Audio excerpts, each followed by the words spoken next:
Hello everyone, welcome to Analog IAS Current Affair Analysis for 15th April 2021. In this video, we'll be discussing this couple of issues. This article titled Academic Freedom Critical is about the recent IIM Kolkata's or IIM Calcutta as it is known as decision to introduce a code of conduct for its faculty members. Now, in this context, we are talking about how the IIM Act of 2017 has ensured autonomy to the institution to ensure that it functions with certain degree of freedom. But the present act that we're talking about, or the present code of conduct that we're talking about, is exactly opposite to what was envisaged in this act.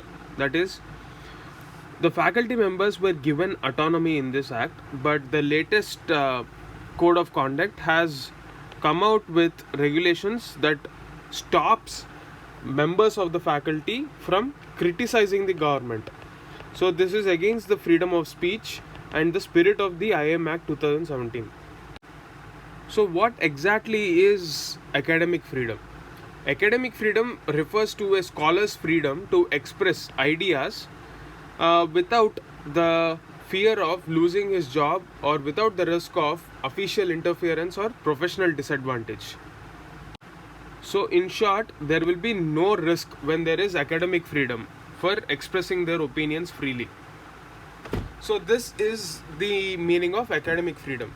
Now, if you take a look at the various studies which talked about the academic freedom in the world, there is an institute called the Global Public Policy Institute. Global Public Policy Institute, which has come out with Academic Freedom Index. So this Academic Freedom Index, India has scored considerably low in this particular index. The study actually compares the levels of academic freedom worldwide and enhances the understanding of its curtailments. That is, it will try to address those issues which are stopping the academicians from expressing their opinions freely. So what are the components in which India has not done well in this academic freedom index? Let us have a look. So basically, this index has showed that India has not fared well in certain components. First one is the institutional autonomy. So institutional autonomy is a problem because there is a lot of interference from outside forces, whether it is with respect to curriculum or whether it is with respect to the rules and regulations laid down in the institute. Similarly, when we're talking about the interference of day-to-day activities on the campus, there are a lot of external influences as well. Even for that reason, the campus integrity parameter of AFI has been a low scoring one for India. Similarly, freedom of academic culture and cultural expression is one other factor that this particular index has quantified. Even in that, India scored low. As far as the constitutional protection of academic freedom is considered, we don't have anything explicitly except Article 19. So there are certain exceptions for Article 19 as well, and this code of conduct is treated as a sort of an exception for Article 19. There are certain conditions subject to which we can express our freedom of expression with full potential according to this code of conduct. But this is a problematic issue because most of the academicians tend to have an opinion with respect to the governance and functioning of the government.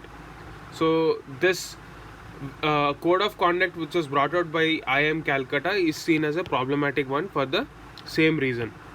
That is the gist of this article. Sound Mind. This is about the app which was launched by the principal scientific advisor to the government of India a few days ago. We are talking about the Manas app. So what does this stand for? Manas stands for Mental Health Normalcy Augmentation System. So this is more like a platform which tries to endorse mental health as a national program by the Prime Minister's Science, Technology, Innovation Advisory Council. Prime Minister's Science, Technology, Innovation Advisory Council. Please remember this for your prelims exam. So what is Manas? Manas is basically comprehensive, scalable and national digital well-being platform. So on this platform, what happens is the people who think they have certain mental health issues can actually use it as a platform to get their issues addressed. And this app is actually integrating the health and wellness efforts of various government ministries as well. So this is a one-stop destination for our mental health issues according to the principal scientific advisor.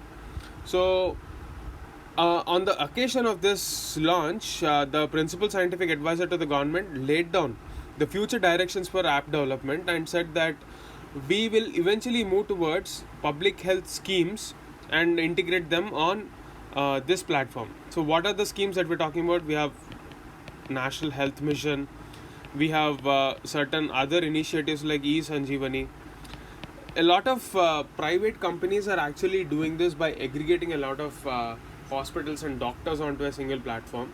So you can say that this Manas app is more like a government's initiative to do the same.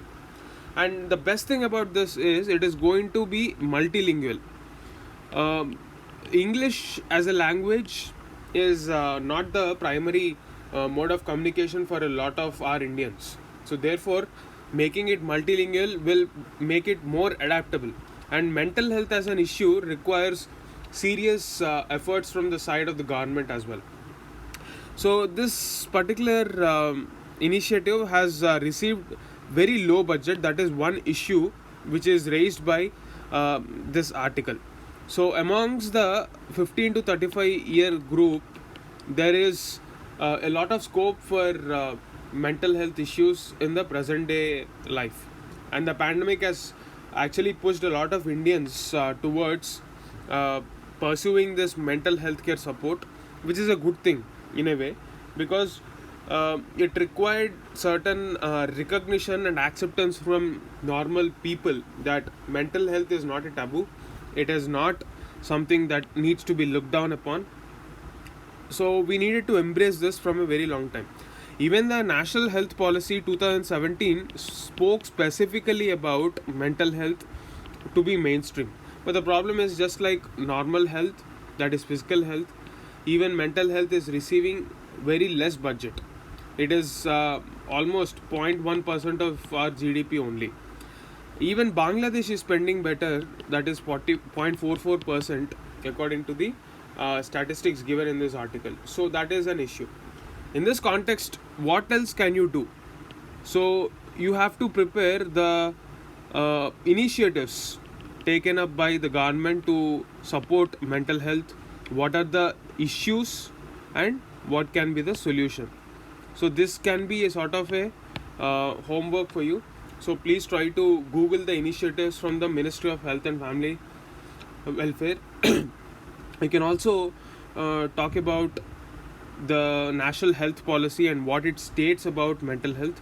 But in the intro of this entire video, you can actually talk about how the World Health Organization envisages health not just as a state of absence of disease, but also about a state where physical and mental health and well-being are taken care of. So that is the gist of this article.